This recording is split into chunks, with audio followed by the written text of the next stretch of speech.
From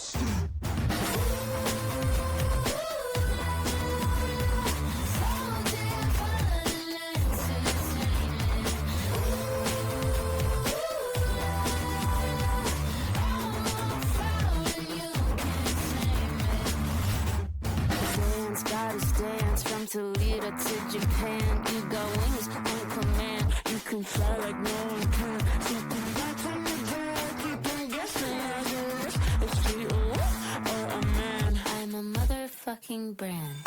I don't know who you guys, but oh my god, it's so hypnotic. I want you a son, you know I got it, so I flaunt it. Since you want it, I got it. I've been iconic since I started. I keep climbing and climbing. This shit is so exhausting.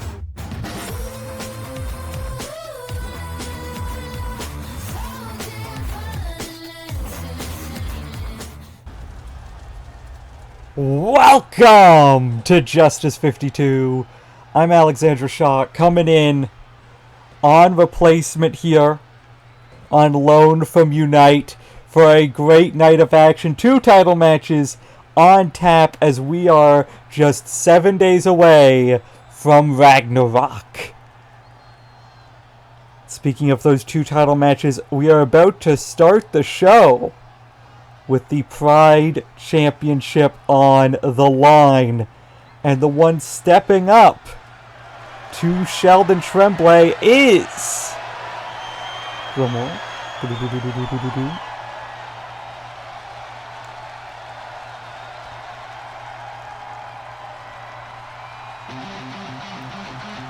Well, it seems to be someone from House of Judgment.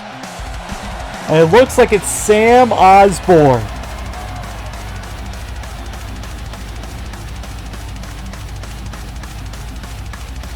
Sam Osborne making his way down to the ring. And a big chance for not just him, but the House of Judgment as a whole to finally get some gold around their waists once again. Coming up short at Summer Solstice. This could be their last shot to get some gold before Valhalla.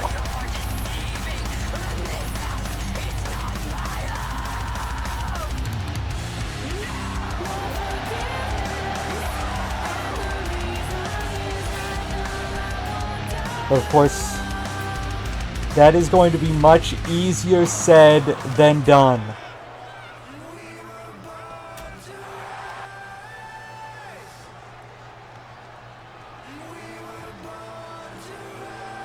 As across the ring from him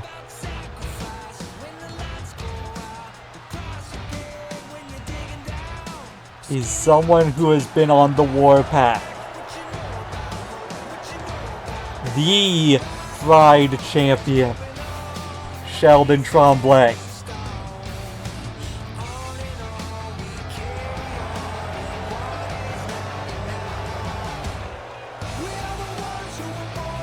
Sheldon with a dominant win over Johnny Zero at Summer Solstice, continuing his reign.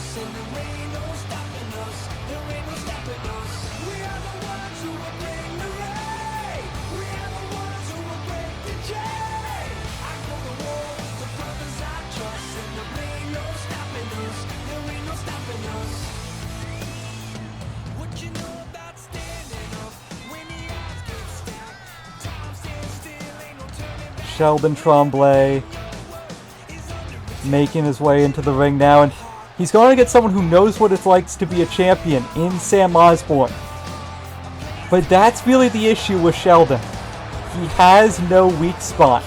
He's faced the Bruisers and won. He's faced High Flyers and won. He's faced former champions and won. He's faced newcomers and won. He's faced veterans and won. He's faced people from this company and won. Faced people from outside this company and won. There is no kryptonite, seemingly, to the armor that Sheldon wears.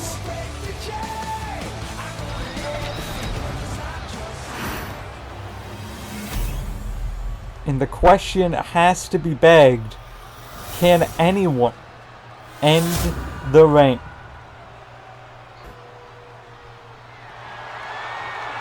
You also have to wonder, House of Judgment. Could they make an appearance in this match?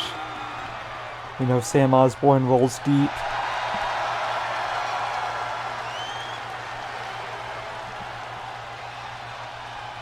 A lot riding on that man's shoulders.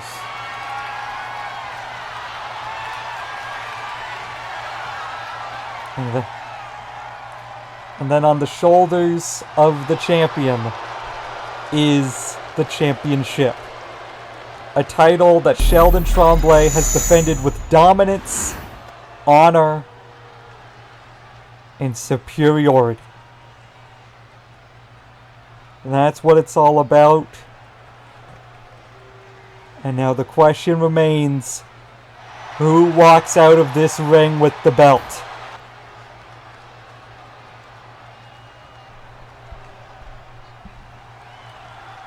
As Jackie rings the bell, Sam trying to stick and move a little bit here, but Sheldon immediately catches him.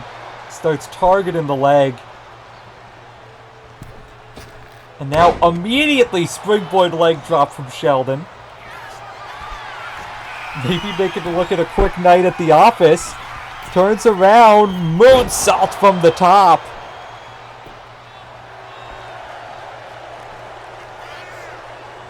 And Sheldon gets Sam Osborne to his feet. Sends him into the corner. Oh, Sam able to catch the kick. European uppercut connects. Now run up. Sam Osborne showing Sheldon it's not going to be as easy as it was at Summer Solstice. That senton landing flush. Sheldon, though, now turning the tides. Turning Sam Osborne around in the corner. And again going after that leg.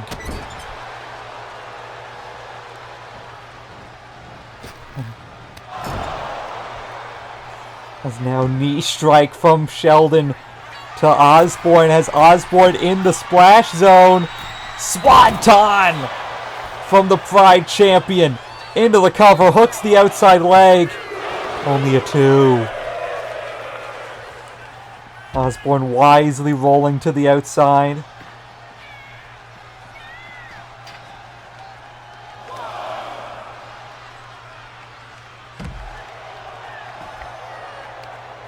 And now we can see the attacks on the legs of Sam Osborne continuing. And this is what I mean. Sheldon Tremblay is able to adapt to any style of competitor, which makes it hard for him to have any weaknesses. There we see knee strike from Sam Osborne. Enziguri, though, fires back from Sheldon. And Sheldon now huge forearm to the lifeless Sam Osborne. Sheldon now putting Osborne into the ring. Osborne trying to wake himself up here, but Sheldon turns him over, shoots the half. And again, only a 2 on that pinfall.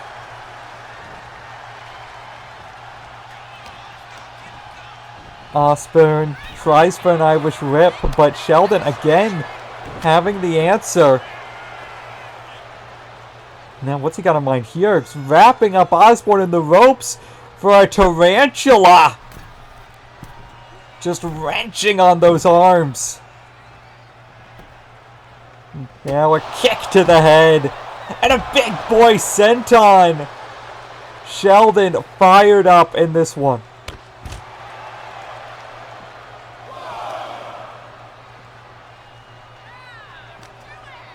Now Osborne Irish whip Sheldon into the ring, turning the tides. This could be Osborne's chance to finally get something going. Dodges Torpedo Moscow, misses the kick. Off the ropes, Torpedo Moscow dodged again. Big right hand though from Sheldon. And now scoops him in a slam. That reverse suplex. And only a 2. Jackie taking a while there to get to the cover.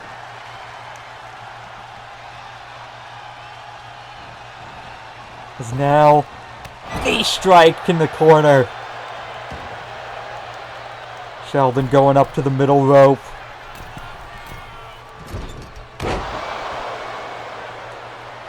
Beautiful moonsault there from Tremblay. Lateral press. Is that enough to retain the Pride title? It is!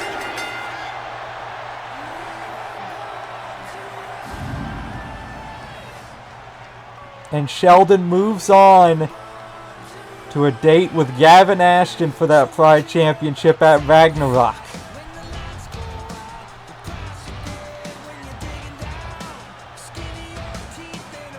And look, I'm a fan of Gavin Ashton. I think he's a great competitor.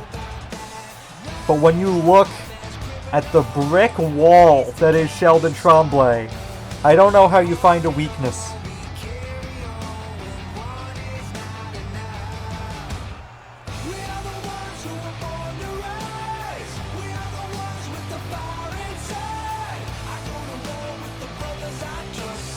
As Sheldon picks up another decisive win.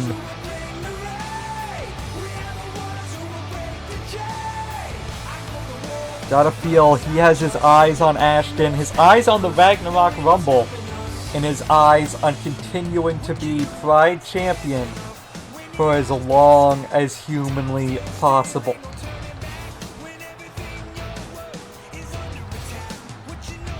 And we saw the moonsault leading to the 1, 2, 3. And a now very familiar sight as Sheldon Tremblay gets the win.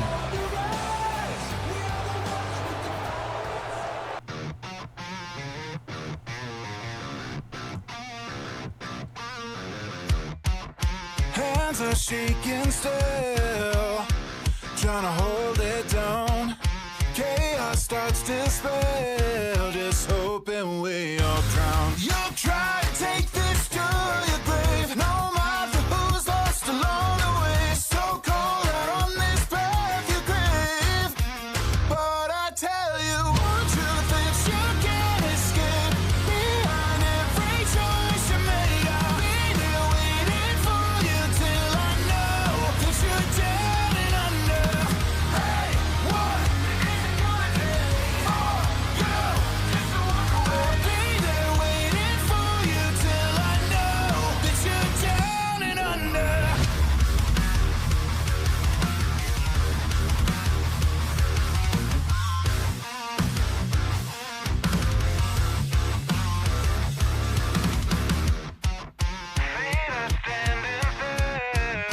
Try and take my ground, won't be gone until I know that safe and sound. You'll try to take this to your grave, no matter who's lost along the way. So cold out on this path you crave.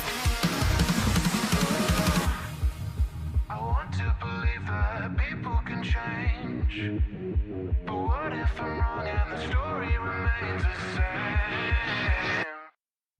One truth is you can't escape. Behind every choice you made, I'll be there waiting for you till I know that you're down and under. One truth is you can't escape. Behind every choice you made, I'll be there. Sheldon Tremblay. Allow me to introduce myself, though seeing as how you stalk my Twitter, you should know by now. I am Gavin Ashton, also known as the Pride of Efed, the Blazing Comet, the greatest to grace the top rope. But let's touch back on that first nickname, the Pride of Efed. Now, Sheldon, I came to Empower for many a reason, but as you can tell, my goal since coming here has been clear, and that is to become the Pride Champion. Now, I can go on and on about what I've done outside of here to earn that chance, but what about what I've done here? Well, Sheldon, I've yet to have my shoulders on that mat, and for the 3 count to come at my expense. I've worked my ass off to get this chance by defeating a protege of mine and the master of burgers himself, Trevor Hannibal, and I've been clawing at the chance to face you, or to be honest, anybody who holds that title. I see your open challenges, and I respect them, but the thing is, When you fuck around, Sheldon, the world finds out what you're made of. And I intend on fucking around at Ragnarok and for the world to find out that Gavin Ashton will be the rightful holder of the Pride Championship. I don't just want that title because it's the funny gay title. No, I want that belt because I am proud of what I do, of who I am, and I will be damned if I act like I am not worthy of it. That title represents being proud of who you are, being able to show why you do what you do for the world. And Sheldon, I want to show every person who thinks they're an outcast that they will never truly be alone, that there's always someone who will understand them because I have been there. I felt like I have been alone all my life, and this great community has helped me become a better person, and for my own sake, I feel like I have to repay that favor. I will do what I must to help this community rise up to be one of the best. I have done my part in giving up-and-comers the chance to start Caw, guys like Chris Heavans, ladies like Orbit Taylor, and now I put myself forward for a second and show that being young and hungry will eventually pay off. And I will finally prove why I deserve to be known as the pride of EFED. I will meet you at Ragnarok, Sheldon, and I hope you fight as hard as you can, because I want to earn this belt, unlike the last major title that I've won. Well, big words there from Gavin Ashton, as he is now ready, or claims to be ready, for Sheldon Tremblay, and we will see just how true that is. But three women trying to also be ready for Ragnarok. Sarah Sweet, Ellie Quinn, and can the graphic come back? Can the graphic come back so I can see the third one, please? Sophia Niles. I definitely did just look that up. Sophia Niles, all vying for a spot late in the match.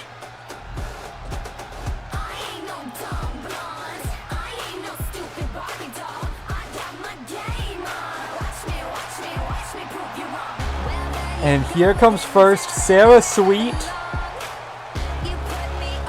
someone who came up short against the former Women's World Champion, Haruki Sakamoto.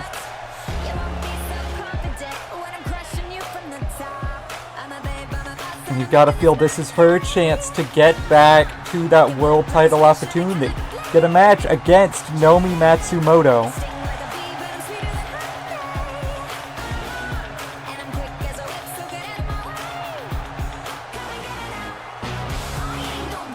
Win this, get yourself a very good chance at winning that Ragnarok Rumble.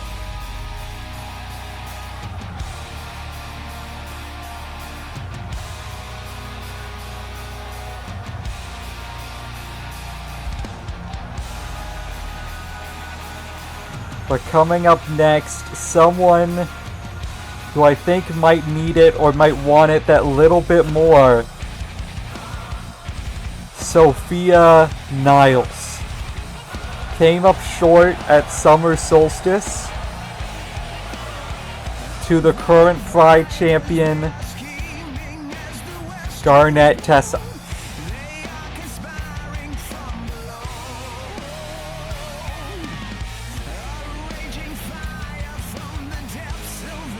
Sophia Niles, a member of House of Judgment, who again, much like Sam Osborne, is going to want to bring some success back to the group that's been on a slump as of late.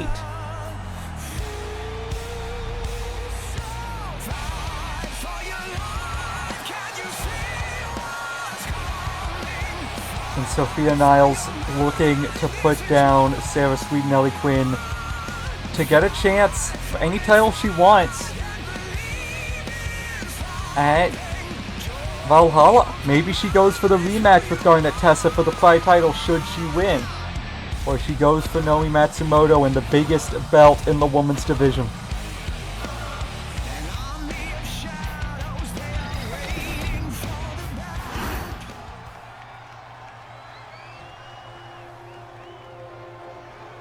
but standing in both of their ways.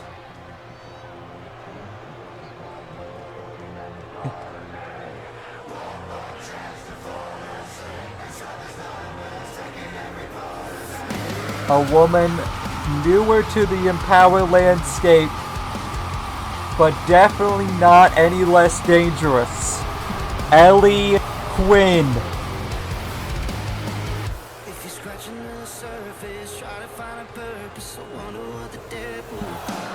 And Ellie Quinn,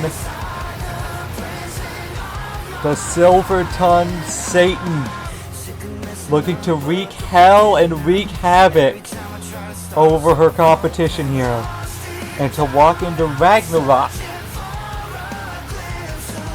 with all the momentum and all of the advantage.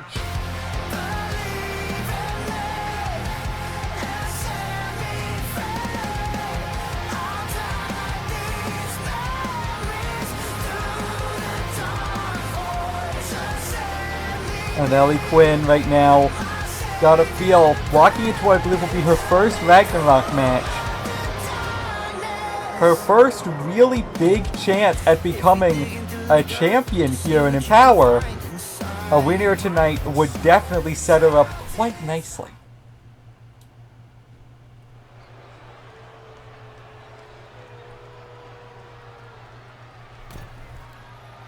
All three women ready to go. And we're off. Ellie Quinn immediately goes for a pump kick. The kick caught by Sarah Sweet. Ellie Quinn now lifting up Sarah Sweet. Oh, Sarah Sweet though able to turn it around into a Hurricane Rana. Only a 1. Ellie Quinn now. Only a 1. And Sarah Sweet, one of those wrestlers where going into a match, she's never really the favorite. But you can never really count it out, because it's when Sarah Sweet was in a position like she's in now, when she's on the back foot, that she can maybe be the most dangerous. But Sophia Niles is just dangerous at all times. As that knee comes in to the face of Sarah Sweet and then to the gut of Ellie Quinn.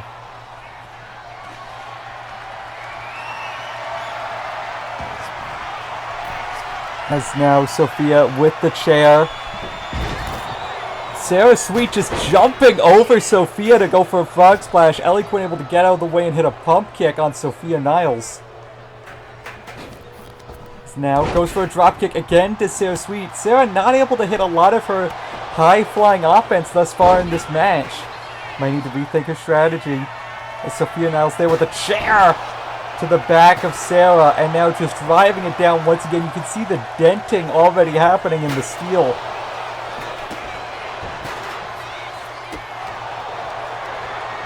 Now Sophia Niles twists out with the face buster. Ellie Quinn now dragging Sophia to the corner, but Sophia able to fight out of it. Superplex onto the chair, and not done. Back suplex again on the chair. Sophia Niles, like I said, is the danger on her Heisenberg arc right now. Sarah Sweet trying to get on the comeback arc, if you will. As Sophia crashes into... Oh, wait a second here. Elbow drop. Oh, Sarah smartly, wisely able to roll out of the way, causing Ellie Quinn to crash and burn. Oh, Sarah Sweet in trouble on the shoulders. Able to get down. And a chop block takes out Sophia Niles. All three women now brawling on the outside of the ring. Ellie Quinn looking to lift up Sophia Niles into a powerbomb and turns it into a lung blower. The silver-tongued Satan blowing away the competition. But now Sarah Sweet sends her into the ring. Kick to the gut though by Ellie Quinn. And now the rights and lefts coming in, but get caught by Sarah. Kick gets caught by Ellie. As Ellie lifts her up. Final cut to Sarah Sweet. And only a 1 count. As now Sophia lighting up Ellie with strikes, making her pay for the lung blower on the outside. Got the arms hooked. Now just stomping away at Ellie Quinn.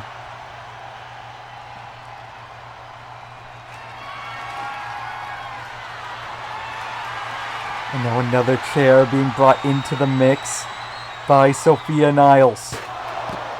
Being driven into the back of Sarah Sweet. Now though Sarah connects with that flipping STO. Trying to send Ellie into the ring.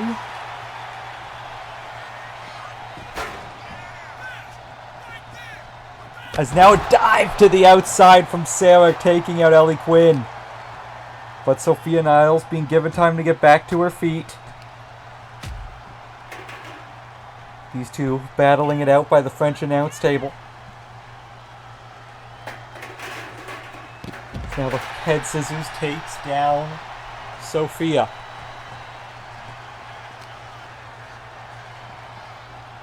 Ellie rolled into the ring. Sarah Sweet clearing off the announce table. Dangerous machinations in the mind of Sarah Sweet. And Sophia connects though with an electric chair. Now talking some trash to Ellie Quinn in the ring. Maybe a mistake as the dive connects on both but doesn't fully hit either one. Ellie Quinn not getting the landing she wanted.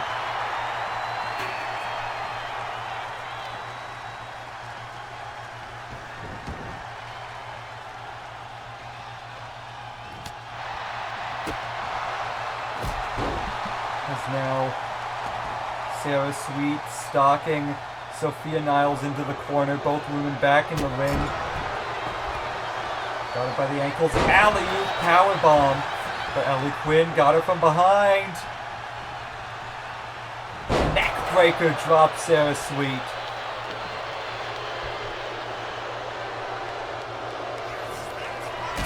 As now Ellie has Sarah up, looking maybe for another lung blower. This time in the ring. Sarah though rolling out, leaving Ellie to target Sophia.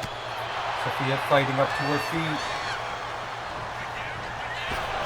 Now goes for, I think that was a cross body or a spear there. Instead gets caught. Powerbomb by Niles. But it's not enough.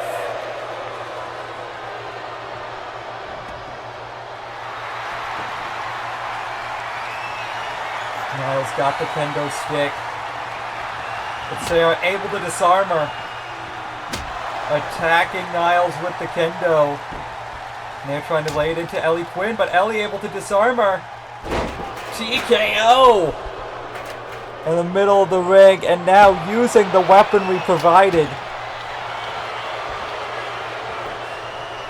Into the cover, only a 1 count.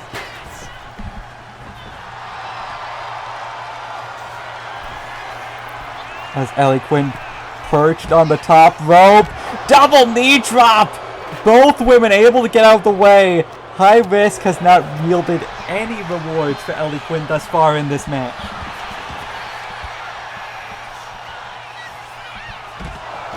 The tombstone on the floor to Sarah Sweet. Sarah's right back up.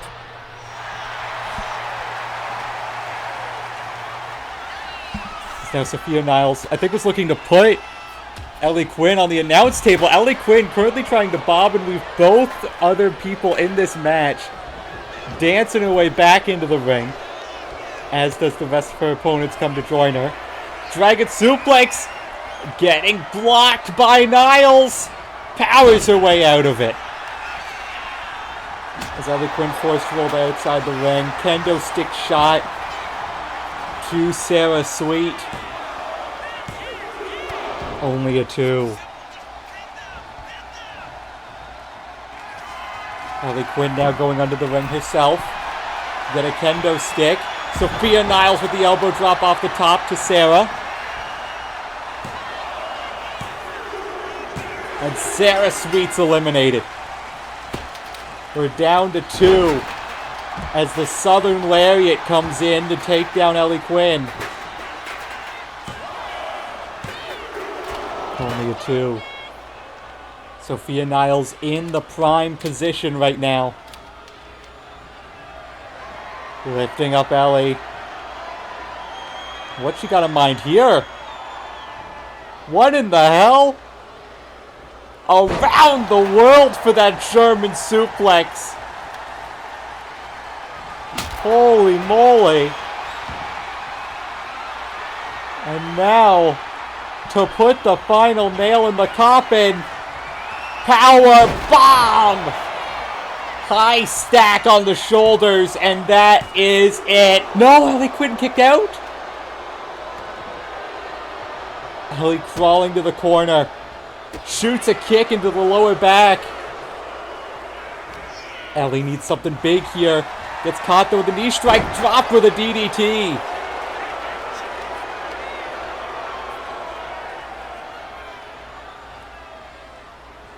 Ellie dragging Sophia out of the corner. Middle of the ring. STF locked in. Jackie in perfect position. Sophia able to wiggle her way out of it.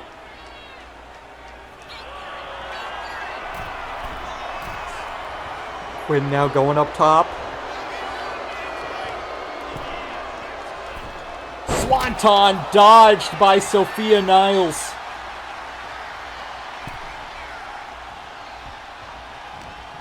As now Ellie catches her. Facebuster. I think that just busted open Sophia. And now that kendo stick being draped across the face with a swing. And that's it. Quinn may have needed to knock out Niles cold, but Ellie Quinn does pick up the win for this match. What a contest from all 3 of these women, and now we know Ellie Quinn is in a great spot for Valhalla.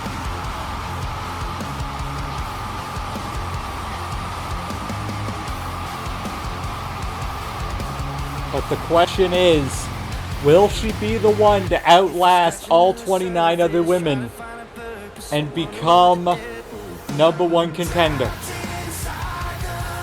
Only time will tell.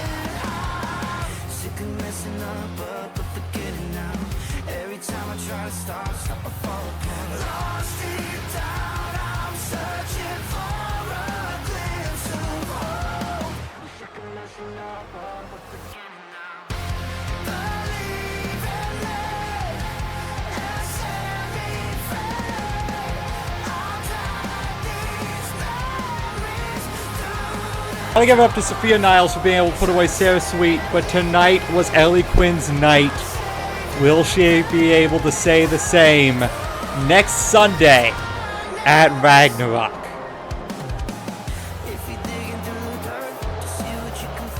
Only time will tell. Okay, let's not make this cringe this year. How many times have you actually been caught off guard by wrestling? Well, now you can genuinely say you never saw it coming.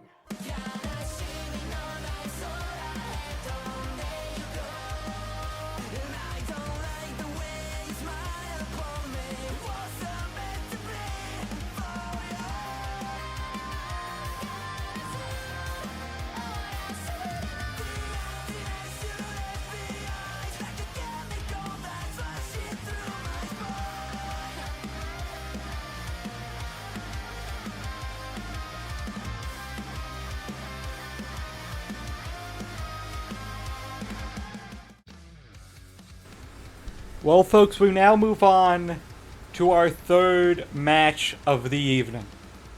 Gus Nouvelle versus Alexander Bishop. And we know that, I'm sure, both these men would love a spot in the Ragnarok Rumble. But we also know Gus Nouvelle, I think, is just looking for any opportunity to break out and make a name for himself here in Justice. Sorry, wait a sec, that's Yuruki Sakamoto think entering the arena. Wait, someone was attacked in the corner there. Can we get someone to check on that?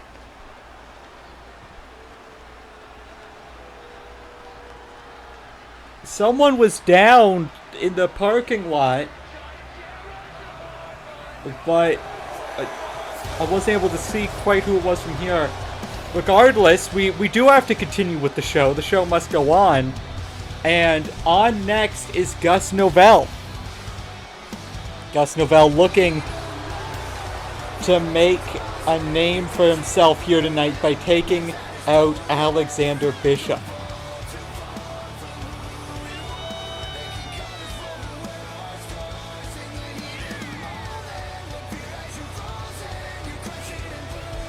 Nouvelle with a lot to prove here tonight. He doesn't have the accolades Bishop does. He doesn't have maybe the notoriety that Bishop does. But what he does have is a clean slate. Because here in Power, neither him nor Bishop have been champion. Neither of them have accolades to speak of. So, only one of them is going to come out of this one the better man.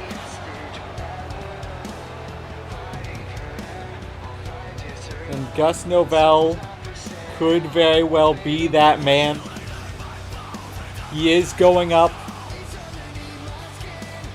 against one hell of a competitor. But anything can happen on any given night here in Justice.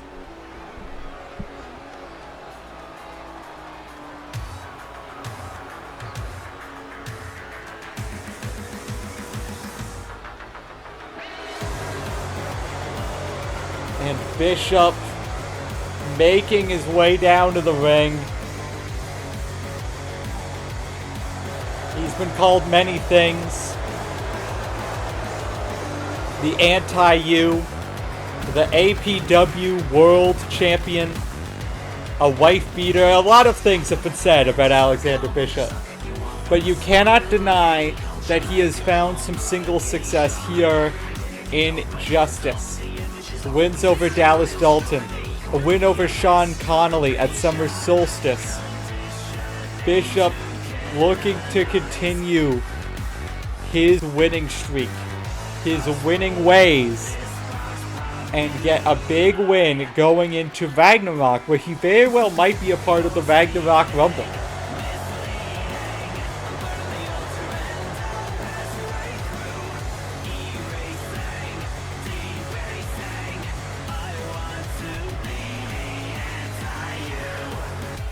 And Bishop has been going after the Empower originals here, and the likes of Dallas Dalton, Mickey Fresh. I'm sure he would love, and I'm sure Mr. Hunter would love, if Bishop was to walk out with holding the opportunity to main event Valhalla.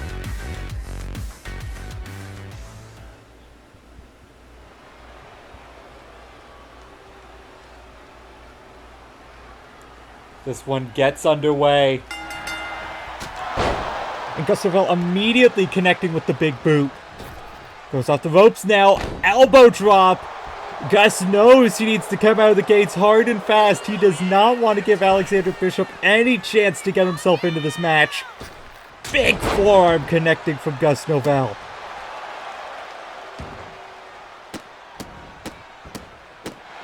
Now stomps to the chest of Alexander Bishop. He's lining up the kick. Boot to the side of the head. Bishop is on a different, I think, dream street here. As Gus Nouvelle biting the nose. Bishop doesn't even know what match he's in. But now Bishop connecting with a boot to the gut of Gus Nouvelle. And you can see Bishop wanting to slow this match down. Knows that the quickened pace has been set by Gus, that it's the pace that Gus wants to keep. And the big shot in the corner shows Gus is not going to give Bishop any mercy. Bishop, though, once again going for that collar elbow, again trying to get this slowed down. Now it's Alexander pushing Gus into the corner. And it's him taking the cheap shot. Now turning around Gus. Puts him into the corner. Big overhand right from Alexander Bishop. What's he got in mind here? Tucks the head. Super kick.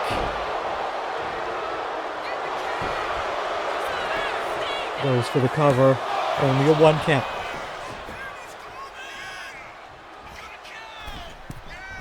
As now Alexander Bishop goes up to that middle rope. Goes for a blockbuster. Instead just dives over Gus Nouvelle. Able to roll through it with quite a bit of grace. And now fireman's carry drops him face first onto that turnbuckle. And Bishop flipping off Gus Nouvelle.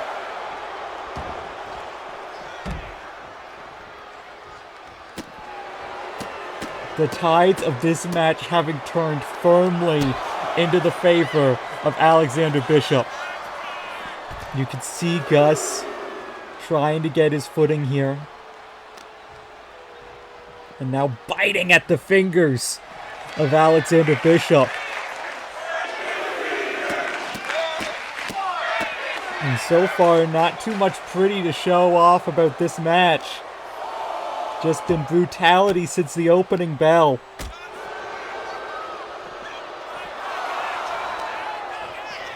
Now Gus sends Bishop hurtling towards those steps. And Gus might be looking for a bit of a count-out victory, but again, is 15 count on the outside. Bishop taking that moment to breathe, that moment to get some air back in his lungs, but Gus looking to knock it right back out. He's now just pulling at the nose. And now crucifix pin. Hooks the arms deep, but not able to get even a 1.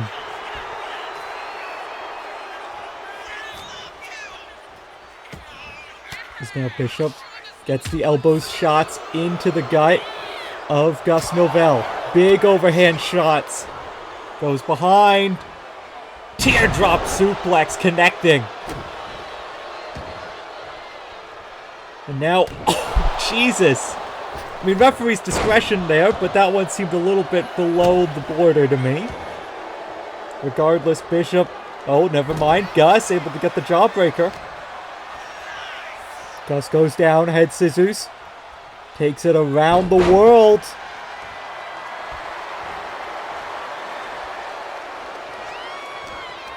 As Gus sends Bishop off the ropes, ducks down, goes over, headbutt, taking down Bishop.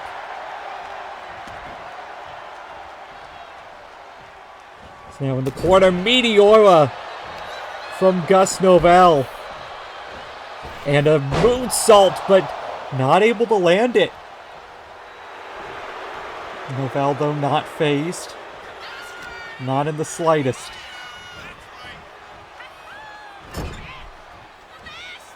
Now, open hit to the head by Bishop.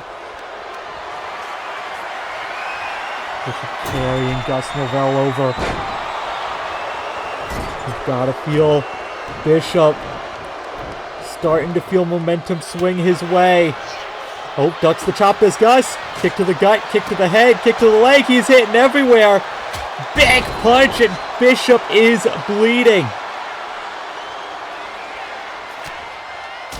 And we know that Bishop could take a beating. We saw that in his match with Dallas Dalton. But, oh hell, super kick to the back of the head. And now going up top, splash to the back. Is that enough from Bishop? Only a 2. Gonna say, we've seen what Bishop can endure. But so far, it's got to be said, Gus Nouvelle has been giving his best shot, and Bishop's been giving it right back.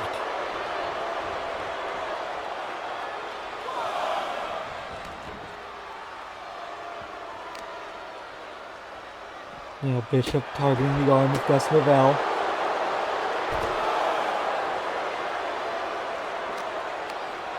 Now, hold on. Gus sends Bishop into the ring. Bishop getting to his feet. Catches Gus. Alabama slam. And now Bishop going to the top rope. Spiral tap connects.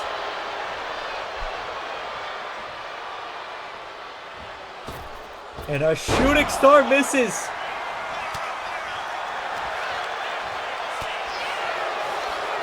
Overhand chop. Flatliner from Alexander Bishop. Gus is up though, but took a bit too long on the springboard. Bishop was ready for it.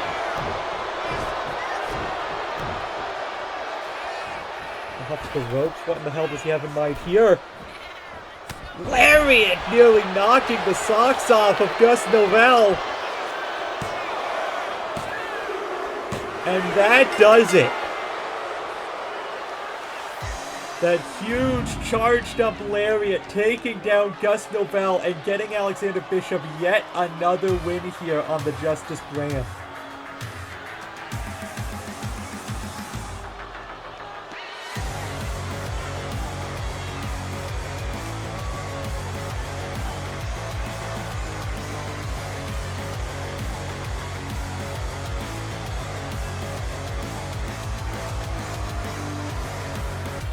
Bishop, you've got to feel, with his success as of late, with everything he has achieved thus far here in Justice,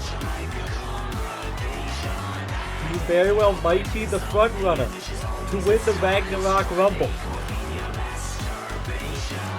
He could very well be looking at Alexander Bishop versus Ricardo Pierce at Valhalla.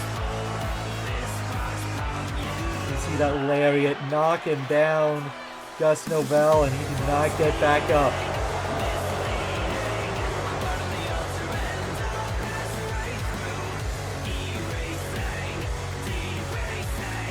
And all that's left to be added is who can put a stop to the momentum of Alexander Bishop.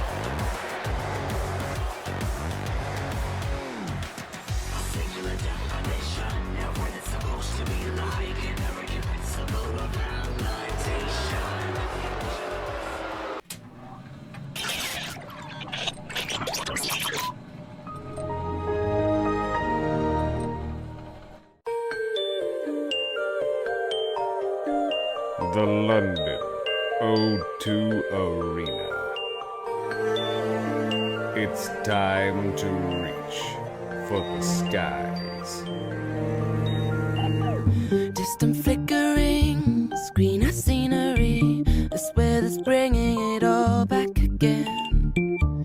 Great adventures, faces in condensation. I'm going outside to take it all in.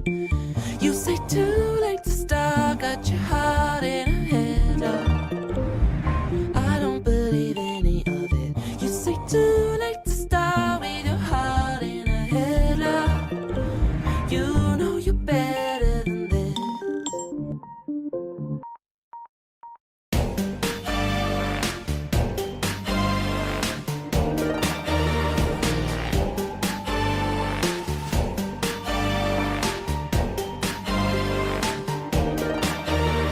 You know you're better than that, love. I don't believe any of it. Just say too late to stop with your heart in a headlock. You know you're better than this. When destiny recalls the divine spark, who will it remember? Zenith Pro Wrestling presents Divine Spark.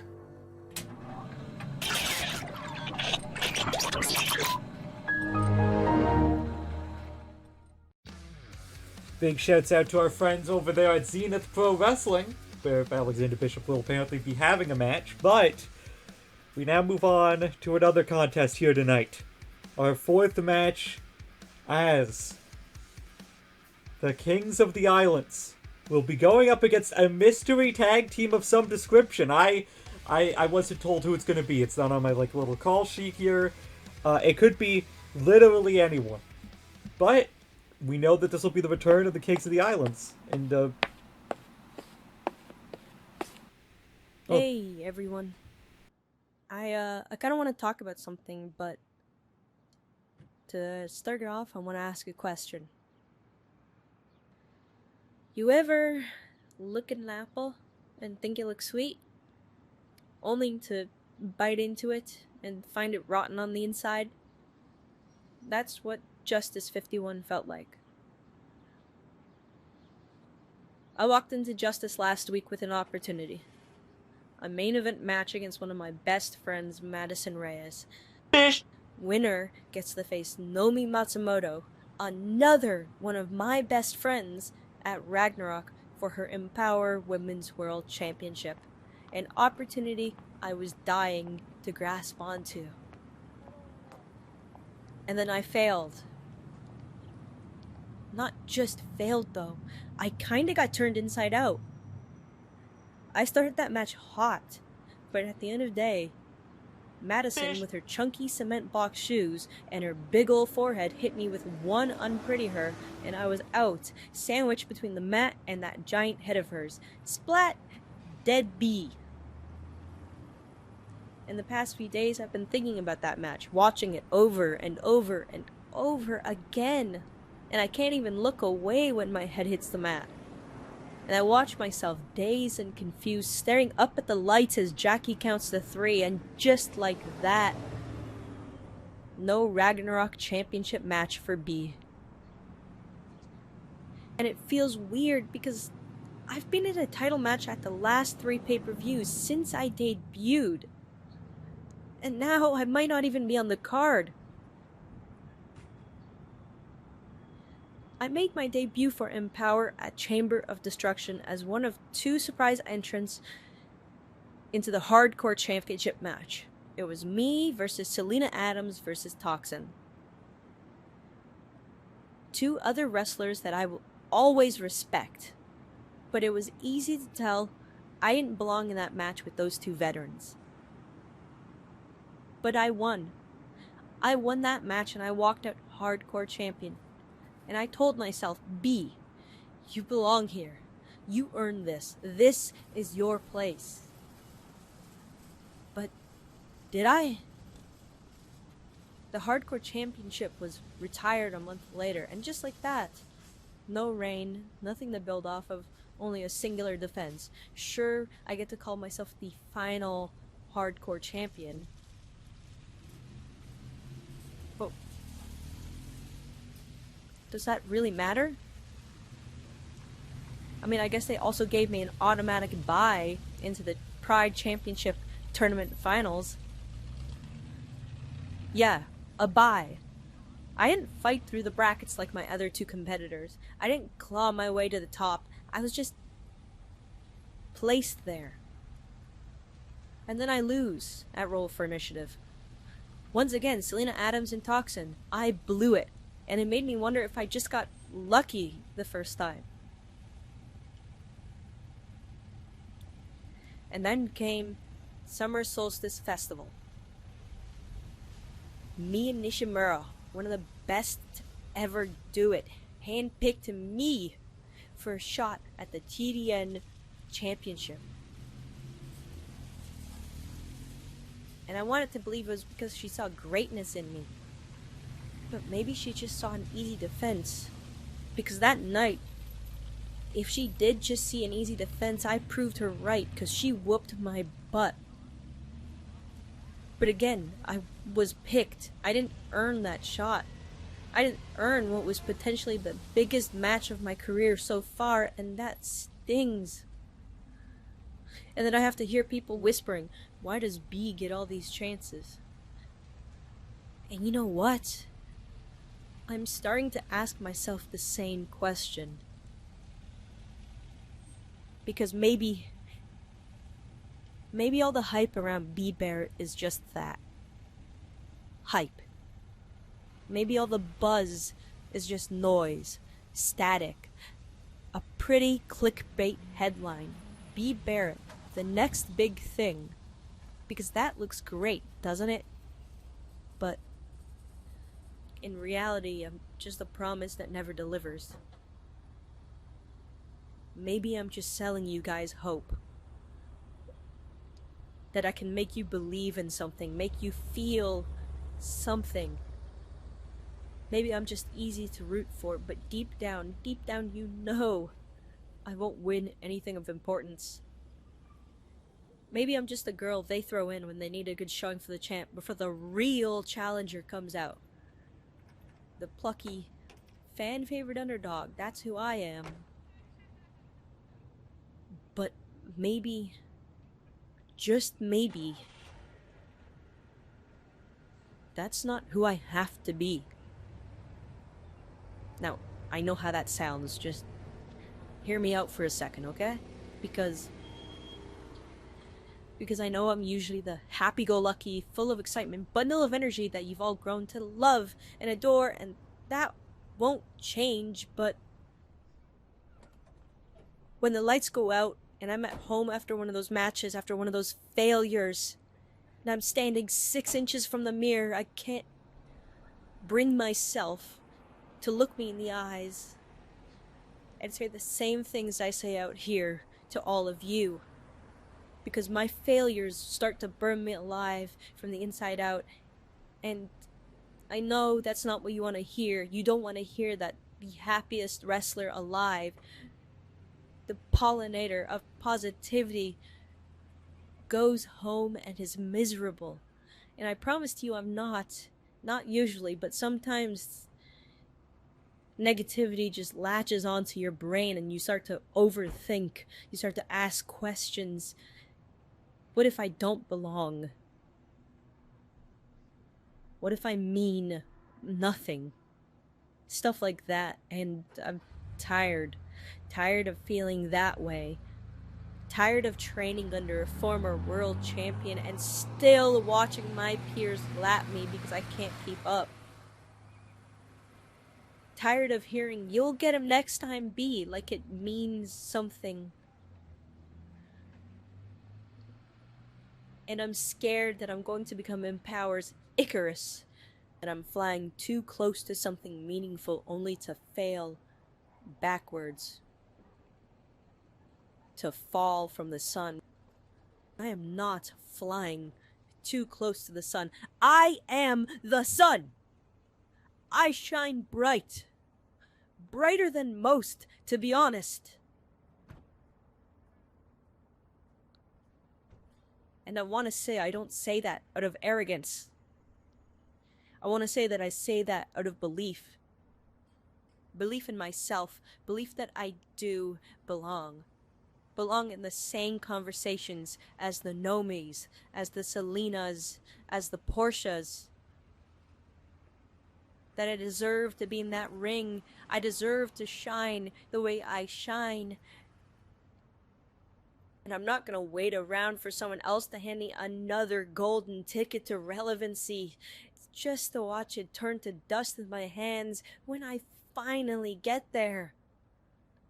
I want to go out there and I want to earn it.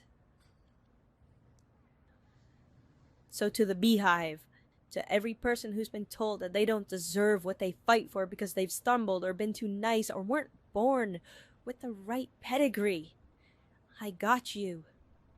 Because I'm going to keep getting back up. For all of us.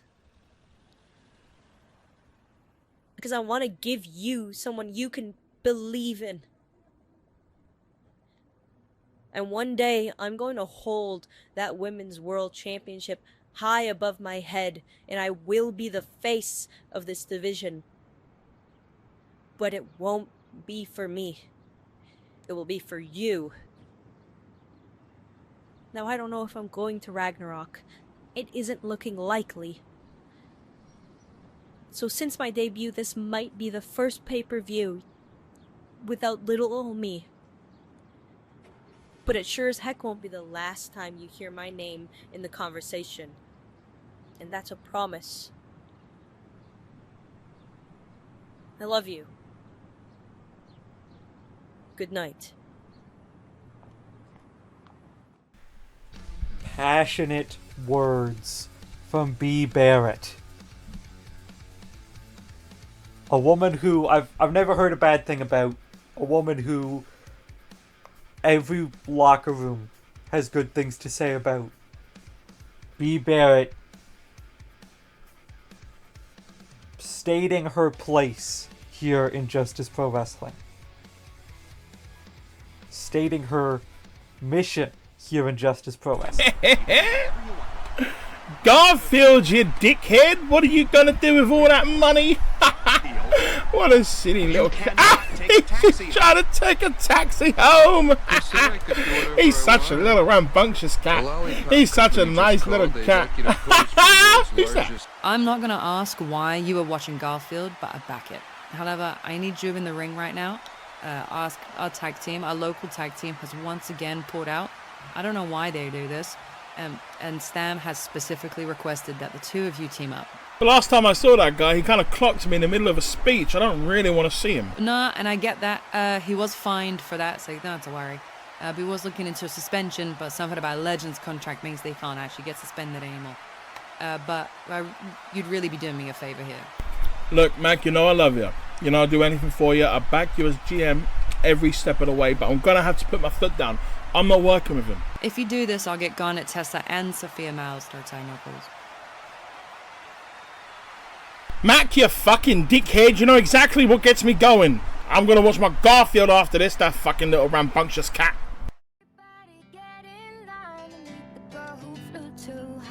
Does it all just to be liked by strangers that she met online? Did it all to be included? My self-loathing so deep-rooted in a child's unrecruited truth is I'm not State operation! Call it Rev! Out of nowhere, almost bounced her head off the buckle. 2, Again! Coming going! Second time, 1, 2. I'm a star, but I cry, cry, cry in my lonely heart thinking if there's nothing missing in my life, then why do these tears come at night?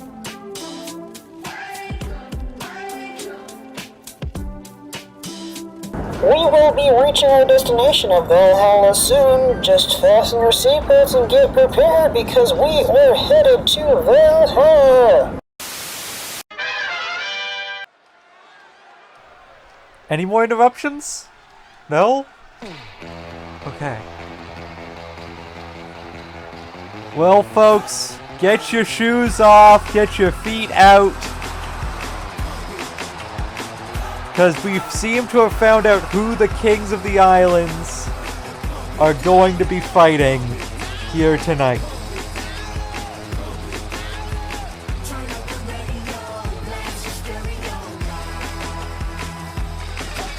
Freddie Fry making their way down to the ring. They don't seem all too pleased about the prospect of teaming with Stan. Usually people aren't pleased about teaming with those who kick them in the head.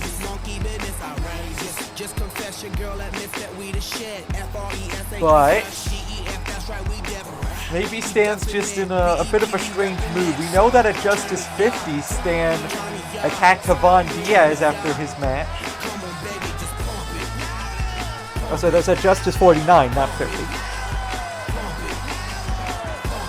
Perhaps maybe teaming with the lead fiend of Justice Pro Wrestling could get him back into, I guess, his old ways? I don't know. So Freddie Fry, they're here in the ring.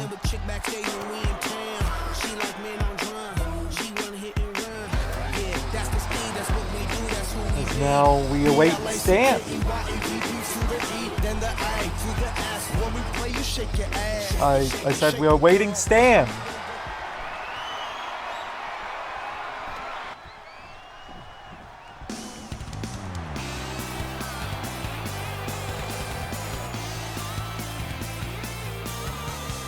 Well, this is not Stan.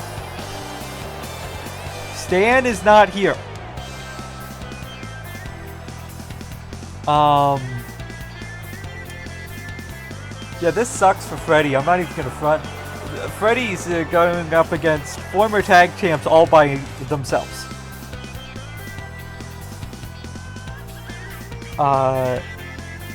That's rough, buddy.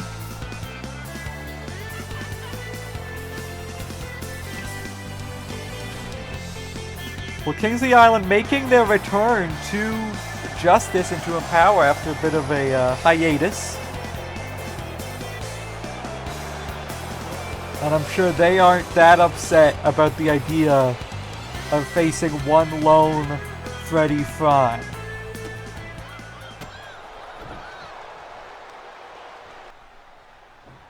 Freddy seemingly understanding the situation they are in and immediately getting hit with that knee to the head.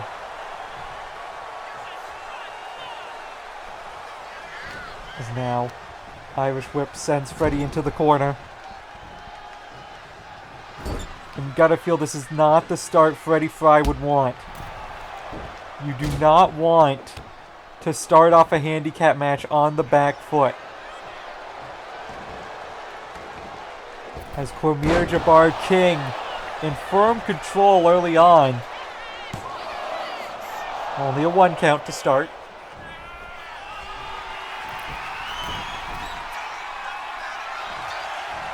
And now calling up Freddy to their feet.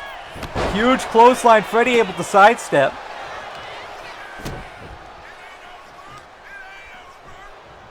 Freddy lifting Cormier up. Goes for a lariat. This time it's Cormier able to dodge. As he runs the ropes. Knee drop to Freddy Fry. Now big back body drop. Oh, off the ropes goes Freddy. Leapfrog by Cormier. Drop down. Drop kick. As Fry sent to the mat. Into the cover, only a 1. If you're the Kings of the Islands, though, you cannot afford to just take Freddy Fry lightly. They are a former world champion. But you cannot deny that the numbers advantage is big in a match like this. As now big right hand, Freddy fighting out of it. Sent off the ropes. Big back body drop. Throws them down into the cover. And only a 1.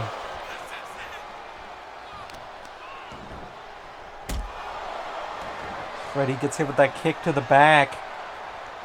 Cormier tagged back into the ring. Now Freddy gets the knee up. Trying to find a way back into this match.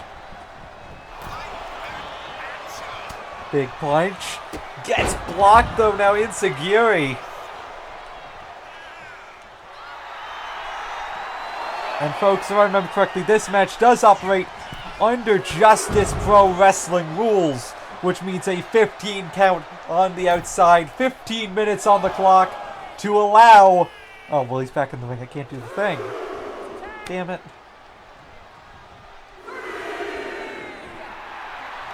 We'll hopefully get to tell you what it allows later. Right now, though, Freddy still down on the outside. Would not begrudge him to just take the count-out loss. But Freddy Fry, not a man to allow himself to be walked over unless it's in a completely different context.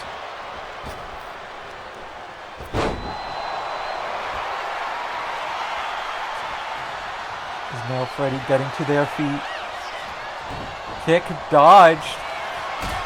Kick to the gut now from Fry. And now the punch is coming in. Chop, kick, caught once more, and a lariat taking down Fry. But Fry catches them with the second one. Now though, Samoa drop, able to escape it. Catches the back elbow. Kick to the gut. And now, powerbomb position once more. Center of the ring. Sits out with the powerbomb. And Cormier tagged back into the match. Big right hand has Fry rocked. Stunner causes him to fall to the floor.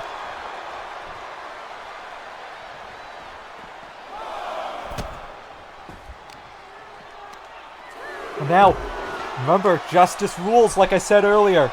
15 minutes on the clock, 15 seconds on the outside to allow for maximum carnage. That hurts the voice. How do they do that every week? Oh, anyway, Cormier putting Fry into the ring.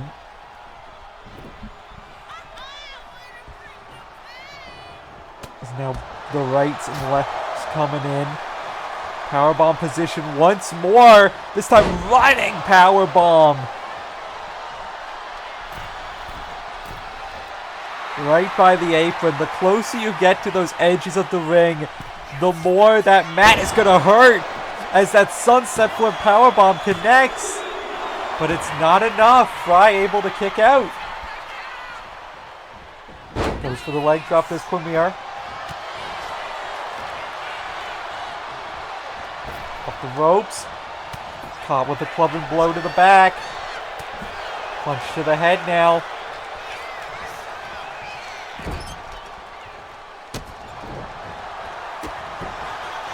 The man exchanging stomps to the gut.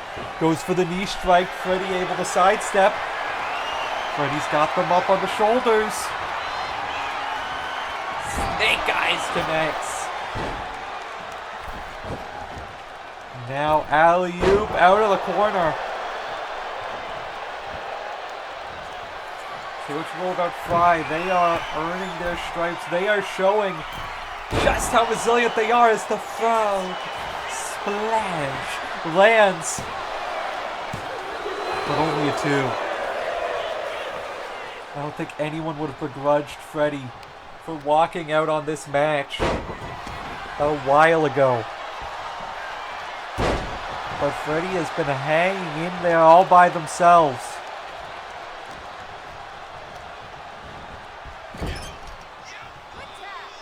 But now a tag from the Kings of the Islands. Atomic drop, big boot.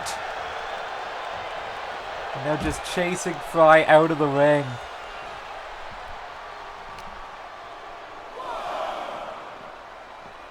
And immediately sending them back in. Not wasting any time. Kick to the leg. Now sitting Fry up. Off the ropes. A sliding lariat taking down Fry.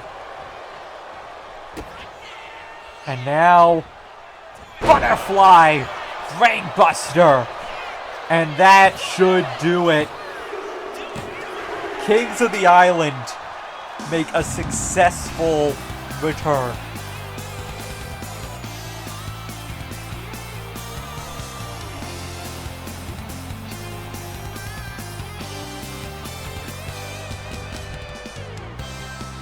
And you gotta give it up to Fry. I mean, they stood strong in the face of adversity, but in the end, Kings of the Island, they had the advantage.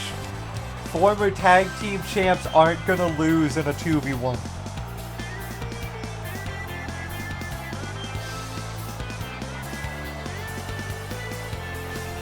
We saw Fry. This was Fry's best chance of pulling out the win. The frog splash. But it was not to be, as Cormier able to kick out at 2. And then all it took. Being driven up and down right onto the dome piece. Kings of the Islands looking to regain their throne here in the tag team division.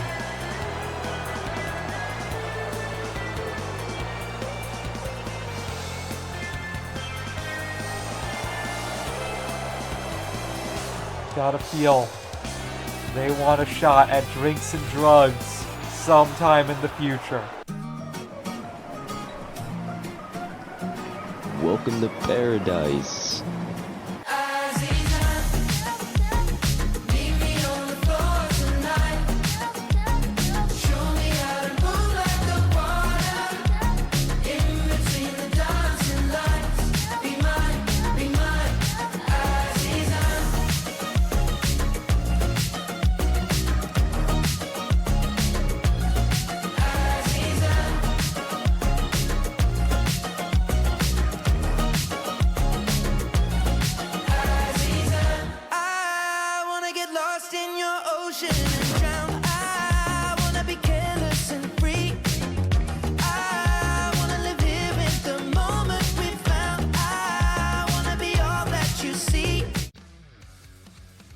Shouts out to our friends over at APW Paradise City coming later this year. As now, we move on to our second title match of the night. Garnett Tessa holding an open challenge for her Pride Championship. We saw earlier tonight Sam Osborne challenged unsuccessfully for Sheldon Tremblay's Pride title. Now it's time to see who... Oh.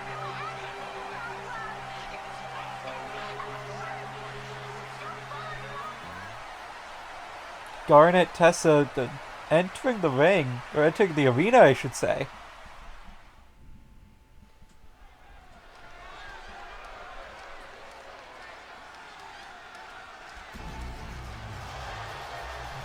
Well, it appears we know Garnett Tessa's challenger.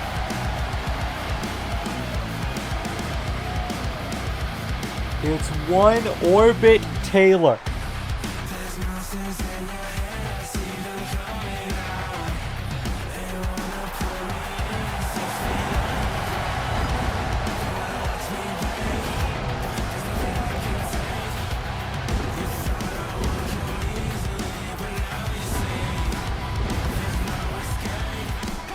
Orbit not really had much of a chance to make a name for themselves here on Justice just yet. But a big win tonight could definitely do that. I mean, you'd have to remember the name Orbit Taylor as the new Pride champion.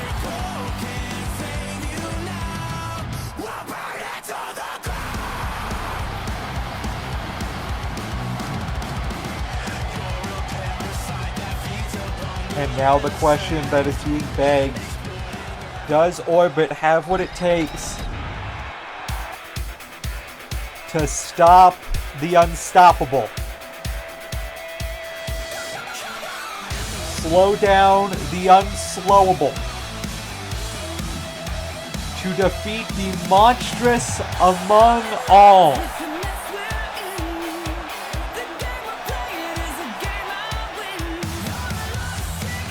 Garnett Tessa, who Garnett seemingly having misplaced her title.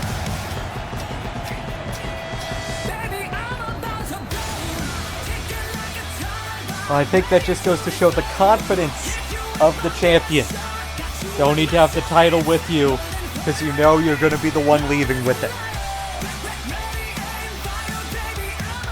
Garnett Tessa winning that title from Selena Adams. Defending that title against Amber Reed.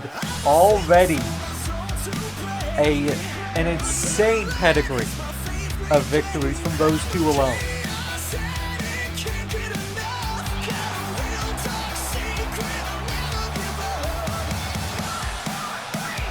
I won't lie to you and say that Orbit Taylor is anything less than an underdog going into this match.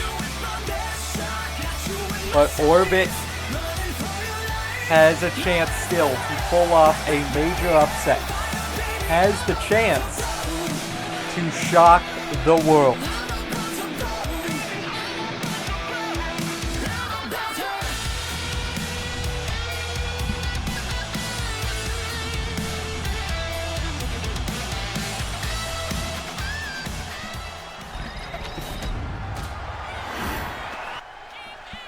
Orbit is ready. Garnett is ready. Ring the bell. This one's underway. Garnett immediately connecting with the kitchen sink.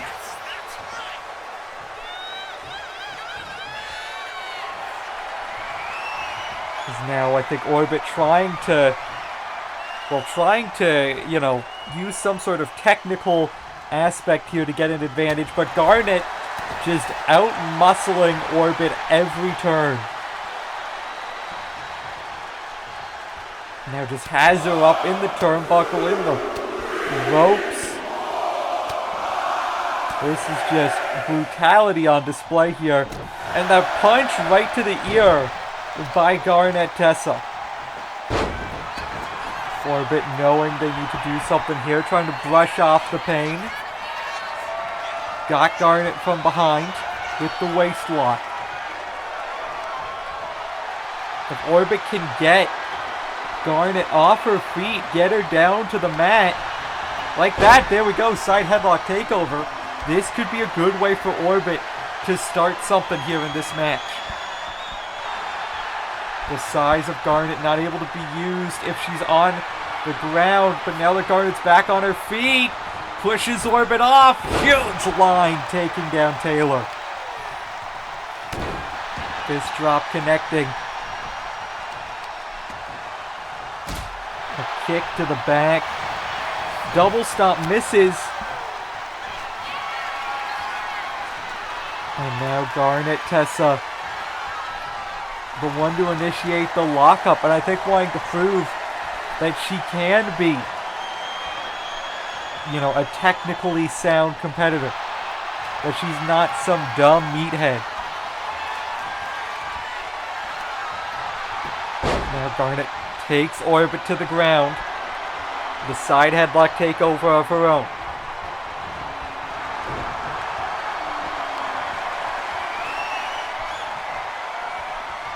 Garnett has that headlock in deep. And now that knee strike right to the shoulder. The leg drop dodged by Orbit Taylor. Orbit looking to fly.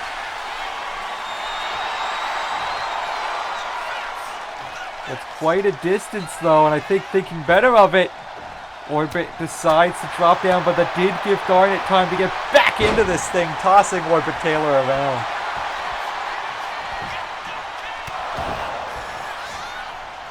Orbit kicking out before one. Garnett trying her best to keep firm control over this match.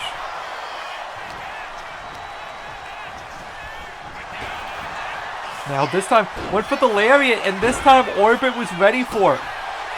That shoulder breaker, that almost like improvised shoulder breaker, trying to take out the arms, the strength of Garnett Tessa.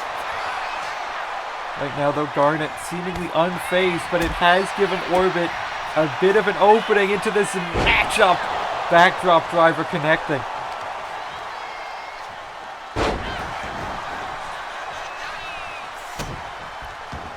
Now Garnett Tessa lifting up Orbit. This could be the beginning of the end.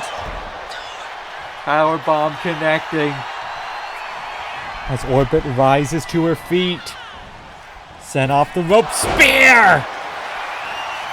The same move that won the title may have just retained the title. No Orbit able to kick out. Some resiliency being shown by the challenger.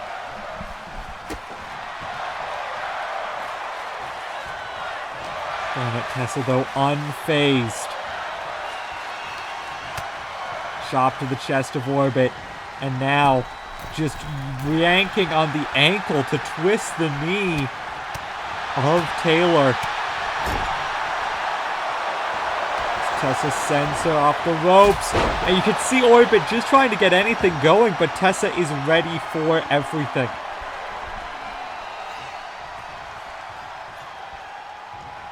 As Orbit gets up. Garnett just wailing on her with punches. Orbit though able to escape. Now has her hooked up. Powerbomb position! Sit out powerbomb by Orbit Taylor. And there is now a sign of life from the challenger. But Garnett Tessa dodges. Choke slam! And now, goes up top. Big power slam. That should do it. Garnett Tessa with another successful defense.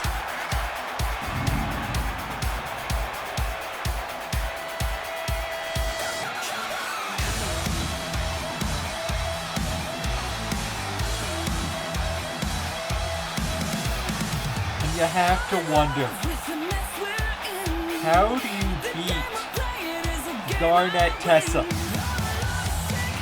A technical master, and Heavans wasn't able to do it. One of the most deadliest strikers in MVE couldn't do it. And someone with high and flashy offense like Orbit Taylor couldn't do it. Truly, she is a monstrous among all. And the question is still to be begged. Who can slay the monster?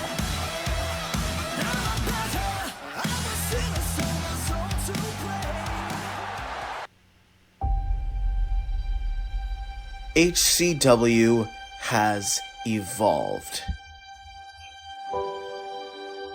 Over the past year, we have created superstars, made memories, and shown the world why HCW is must-see. We have but one mission now. Make ourselves immortal. Because this is only the beginning. This August, in Orlando, Florida, HCW goes straight to heaven.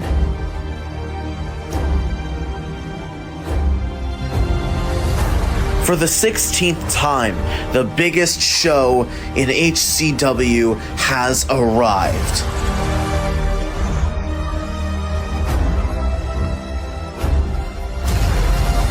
Once more, I must ask.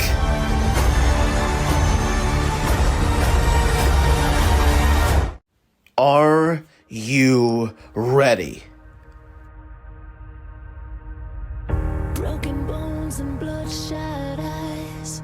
I hope you like my new disguise. We're not the same, you and I, so don't you dare forget.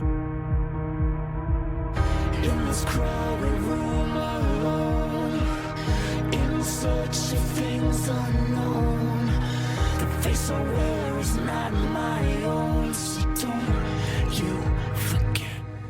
Confess your eyes on me.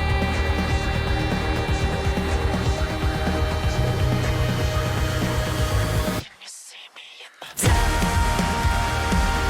Are you watching it all fall apart? I needed your kiss to bring me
And now, folks, all that is left is the main event of tonight's show. Triple threat match to get a primo spot in the men's Ragnarok Rumble. Chris Heavans, Seth Maxwell, and Samuel North. Only one of these men will be able to walk out victorious. The question is... Hey Chris, you got a minute? Yo, Gavin, what's up? Hey, look, man. I never got to tell you after the match last week, but I'm proud of you, okay? I know it wasn't the outcome that you were hoping for or expected, but I know that you gave it your all, just like you did in your debut. Man, I was just trying my best. I'm a little disappointed. Well, don't be, okay? You were in the ring with a man who's been doing this for years and the guy who helped train you. The fact that you were getting more offense in than both of us shows that you're ready to be a champion. And that's going to start when you beat Seth Maxwell and Samuel North tonight. I know the nerves are getting to you. It's your first main event, and you're in there with two guys that you've been wanting to fight for the longest time. And to that, I will say to you this. You fight like how you did last week, they're going to put you in that Rumble no matter what. Don't overthink it. Don't try to be Bishop or Gavin. Just be Chris Heavans. And even if you lose, you'll know that you're ready. Besides, there's a camera right there. Tell the folks what Chris Heavans can do. Ladies and gentlemen, I am the fallen angel, Chris Heavans. I was born and raised in the Bronx. So needless today, I've been fighting my whole damn life. As you all saw in my debut, I took on and drove Prince of Aces to his limit. And just last week, I faced my mentor, Gavin Ashton, and the face-painted deathmatch burger boy, Trevor Annabelle. Now, I didn't come out with the win on either of those.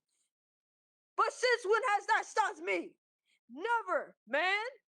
Now I get to face two of the best wrestlers in Empower. And when I win, I'm going to go on to Ragnarok. I'm going to win the Rumble. And I'm going to go on with my coach by my side with his Empower Prime Championship. I will beat Ricardo Pierce and everybody who stands in my way. I'm going to be the top of justice. Did I do that right? Hell yeah, bud. And remember, let them underestimate you. Now go out there and get your Rumble spot.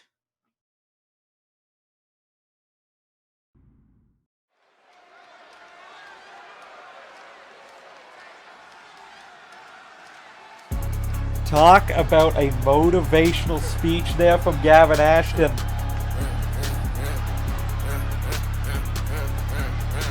And this man right here may now just be the most dangerous man in the match. Chris Heavans.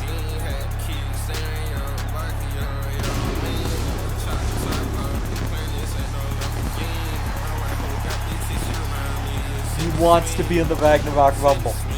He wants to go on to Valhalla. He wants to show just how good he is.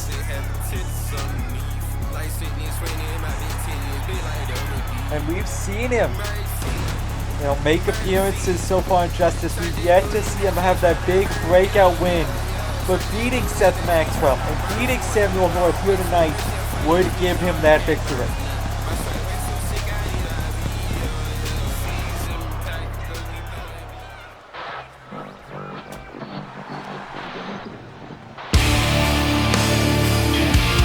But someone else is looking for that breakout win too.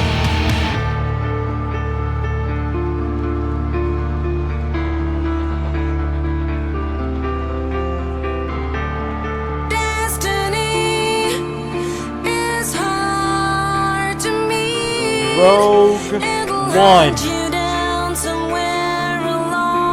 Seth Maxwell. And fuck is his entrance music loud.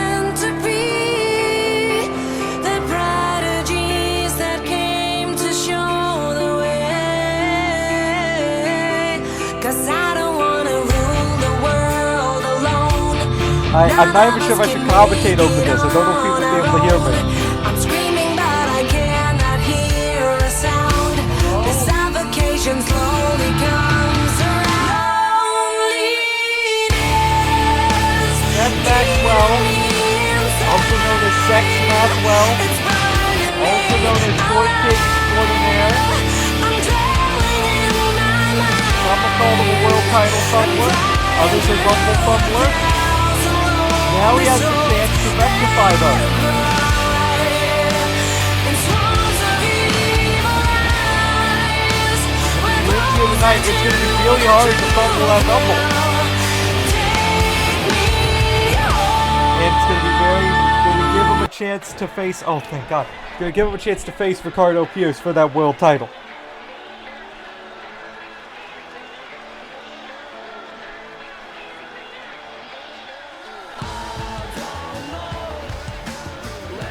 And now, the man that came closest to beating Ricardo Pierce than maybe just about anyone.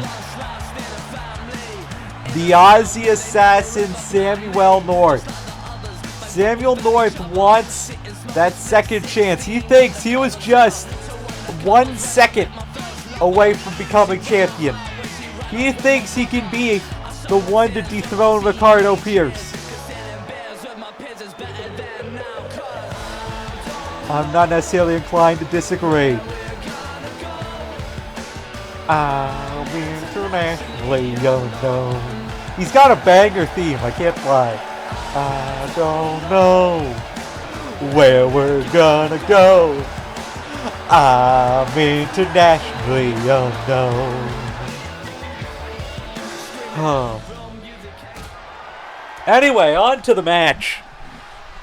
Seth Maxwell, Chris Heavans, Samuel North. All three of these men with something to prove. All three of these men want that primo number spot in the Rumble. And Seth and Samuel immediately going after each other. And Chris immediately hitting that body block. So now what does Chris have in mind here for Seth? Drop kick to the side of the head. Now Samuel North going up top, big forearm, gets caught into some punches by Seth Maxwell. Now Seth connects with the moonsault. Seth Maxwell getting early control of this match. And it seems like all three of these men just going after each other, no one hanging back so far. Drop kick dodged by Seth. Seth's been doing a good job of trying to keep control in his grasp in this match and escaping the grasps of one Chris Heavans. Now kendo stick to the back of Chris. Samuel North just swinging that thing like a wild person. Super kick disarms him. And a corkscrew splash on the outside.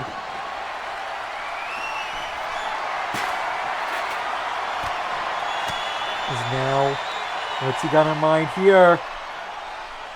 Landslide on the outside. Chris Heavans, like I said, maybe the most motivated man in this match.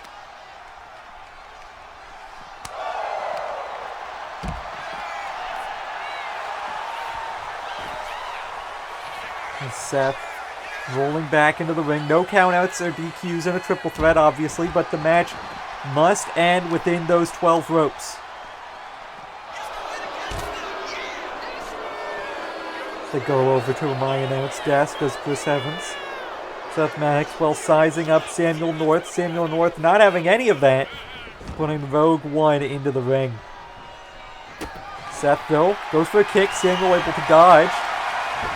Doesn't dodge that one, though. And doesn't dodge that kendo stick. Does Seth Maxwell.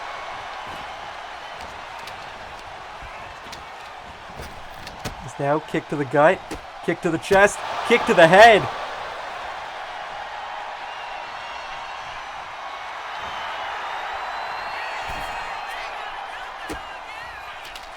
Now what in the hell's this? Spinning kick to the back of Samuel North's head. And now knee drop dodged by North.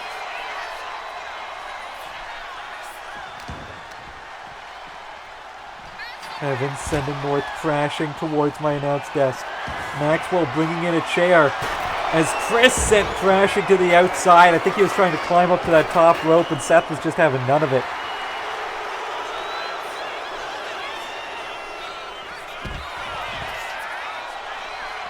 Now, lifts him up into the backdrop driver.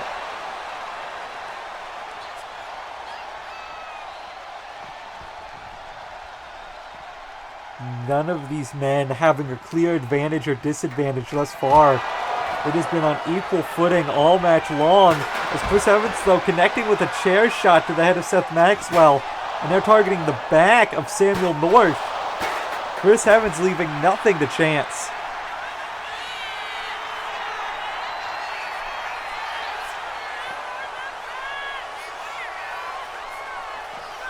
A Superman punch dodged by Seth Maxwell. There's a thing or two about that move as he connects with the DDT. Samuel North rolls into the ring, grabs a kendo stick. But Seth Maxwell turning it on him. And now cracking it over the head of Chris Heavans, causing it to explode.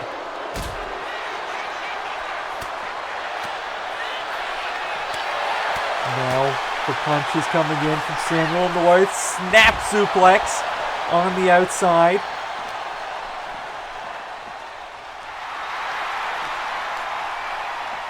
As now Chris Heavans and Samuel North, neither man really giving an inch, but down under stunner. May have just given Samuel North the foothold he needs in this match.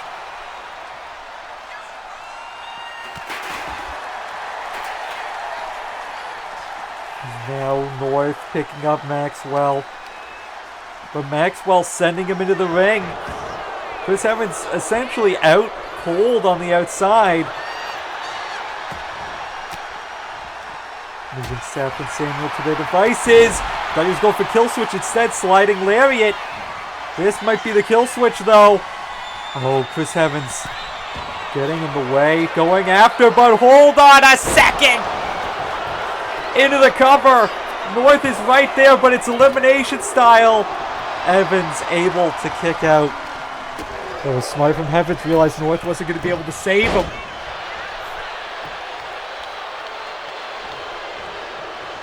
And now calling North to his feet. Belly to belly suplex.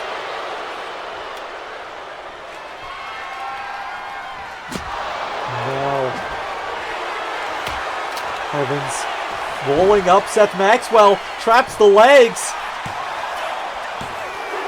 And now Maxwell able to escape. Chop block to Heavans. Kick to the gut. DDT to North. No, North flips out of it. Maxwell trying to get to some safety here. Heavans gets cracked. Another kendo stick over his head. And Heavans is out. Now North sent over the top. It's down to Samuel North and Seth Maxwell. A dream match for some. Now, what does North have in mind here? Elbow drop misses. North spending a bit too much time playing Gaga with the fans. Maxwell looking to do some real damage here.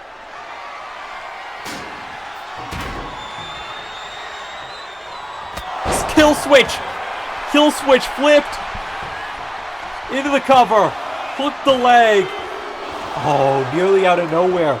We saw the kill switch from out of nowhere nearly put down Ricardo. Back at Summer Solstice, it nearly put down Seth Maxwell here.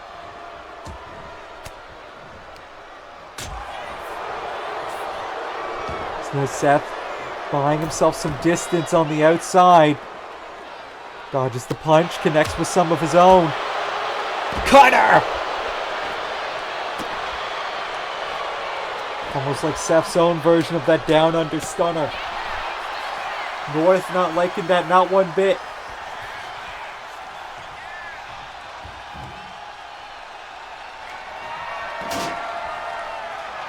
North in the ring, almost waiting for Seth Maxwell to get to his feet.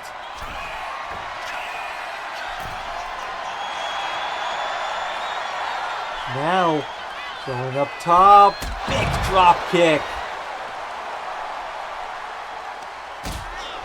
Kick to the head though by Maxwell. North set thrashing into the post.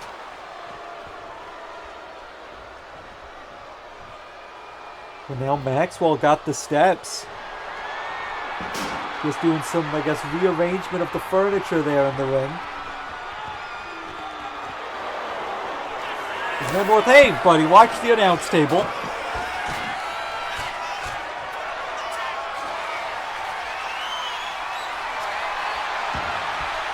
Is now trying to bring a chair into things, but may have just caused his own downfall. Uranagi on the chair!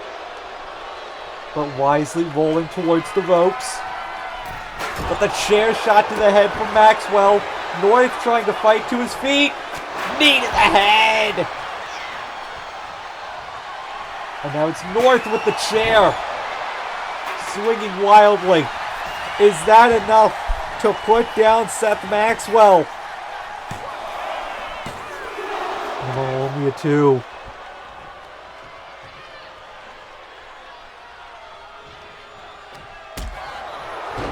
Maxwell fighting to his feet. Calling North up. He wants that last big shot. Springboard. Gets caught with a lariat. And now, looking to flip the kill switch. 1, 2, 3. And he might be internationally unknown, but we know exactly where Samuel North is going to go. He will be in Ragnarok. He will be one of the favorites in that Ragnarok Rumble. Could we see Samuel North get that second chance? Could we see him get that second shot at Ricardo Pierce? And could we see Samuel North get that one extra second he needed to become a world champion? Tonight was his night. And if he can say the same at Ragnarok, I don't know if anyone can doubt the momentum.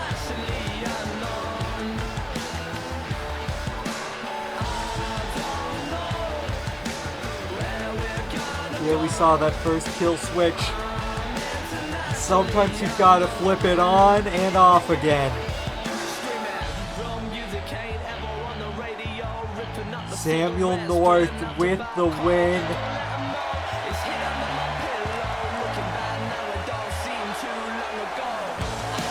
And now he moves on to Ragnarok, as do we here at Justice.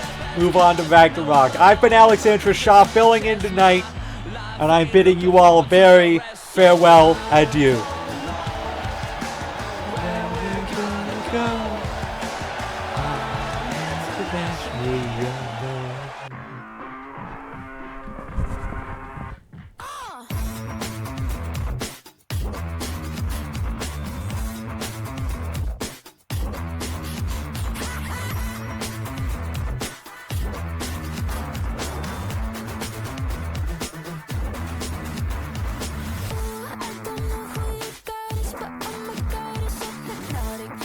All I do is sign, you know I got it, so I'm flaunting. Said you